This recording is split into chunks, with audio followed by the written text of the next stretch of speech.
If you want to start making real money with photography, you're going to have to change the way you think about your images and even your whole photography career in general. Now, you see, photography is one of those things that is very finicky and might not have a whole lot of right or wrong answers, but in this video, I kind of want to go over all of the things that I think about when I'm creating new images for my portfolio so that I can better market myself in the future.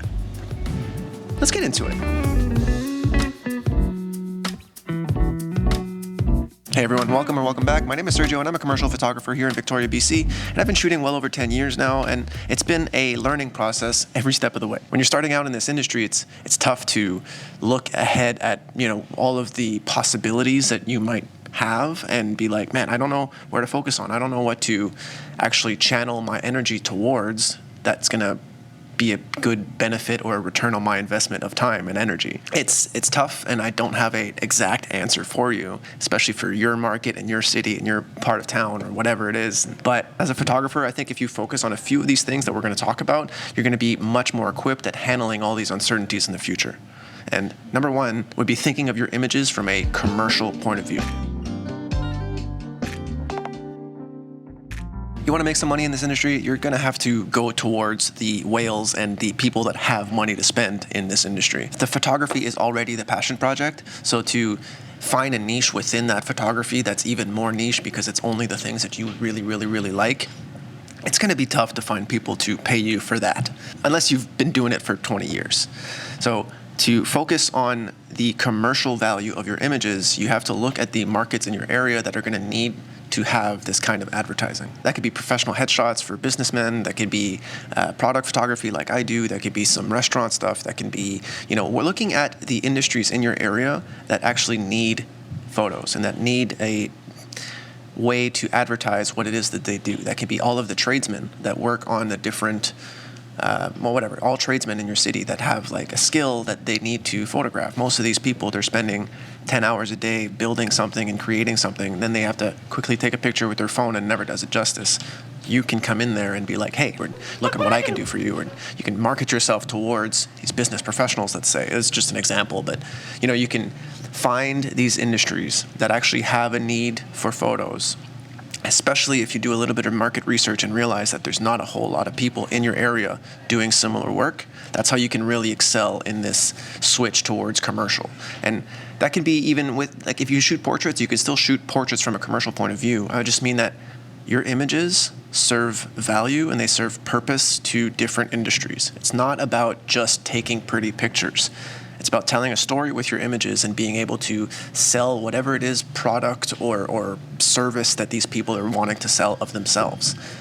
We're trying to be friends, let's say. We're trying to collaborate on a project with other people, with businesses, with others. So in order to make them happy, that's how you're going to keep being a happy and busy and full photographer, is by providing these services to different clients.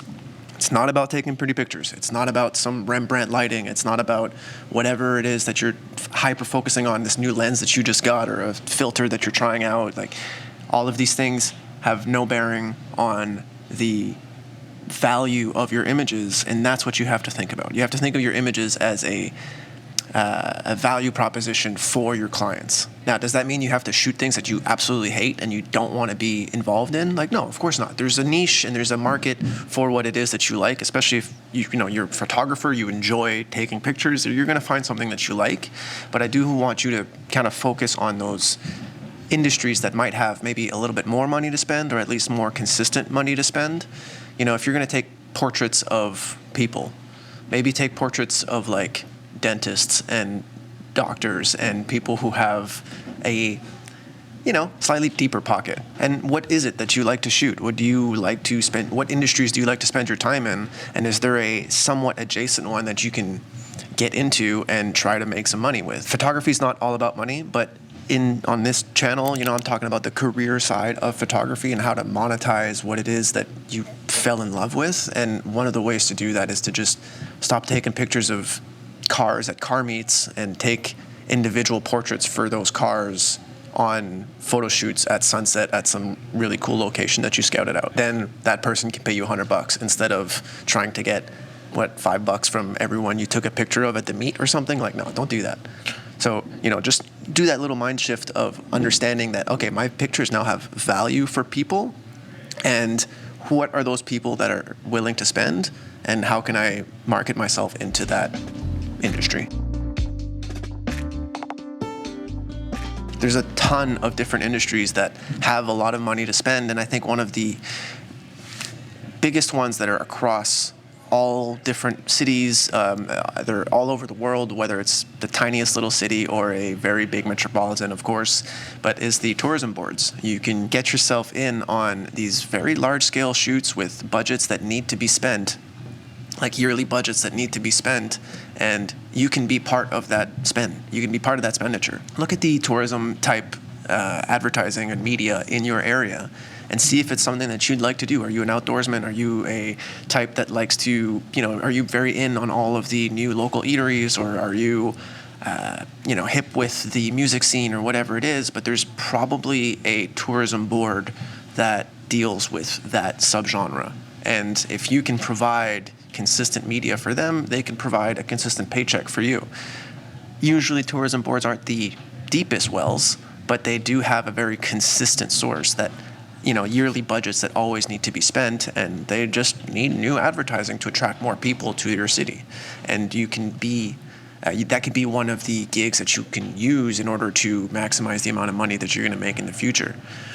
I think as photographers, the common denominator has to be the camera in your hands, not what it is you shoot or the exact sub-genre niche that it is that you shoot.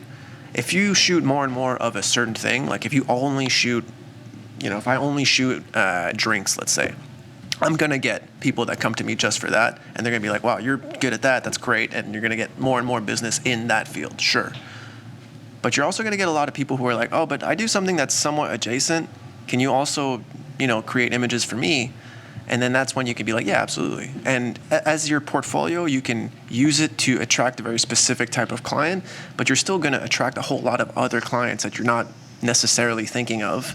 And that might still be a way for you to kind of get into a different industry or an adjacent industry and realize all these other services that you could be providing.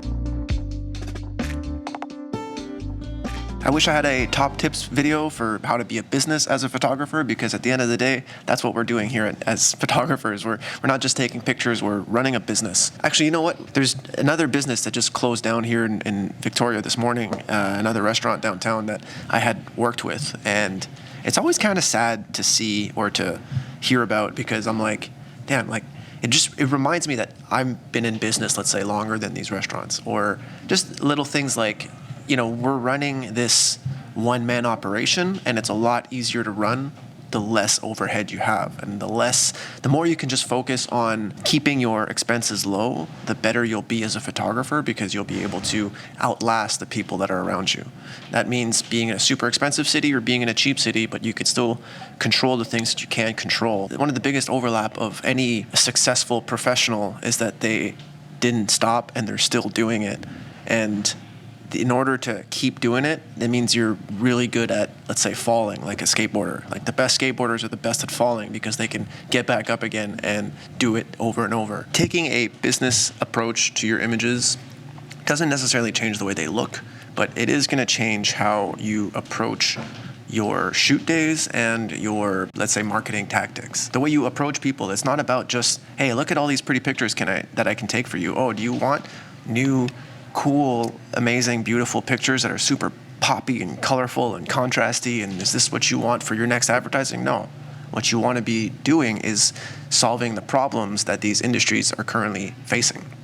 You want to be like, hey, do you have an issue with XYZ? Because you've already done your research on what it is that they have an issue on. And then find a way that your images can solve that problem for your clients. Because that's what we're trying to do here. We're trying to solve issues for our clients while using photography as our medium. You can kind of change the way you approach your clients by doing these subtle changes in your vocabulary or your wording, and even the way you're thinking about your images as these problem-solving things rather than pretty pictures of pretty people, whatever, you know? Anyway, I hope some of this was useful for you. There's a lot of different ways that you can use to make money in photography, and I don't know all of them, but some of these are the ones that I've definitely tried and found success in. And if you guys enjoyed it, maybe I'll make another one. Let me know down in the comments. Subscribe if you liked it, like if you liked it, and I'll see you guys in a couple days.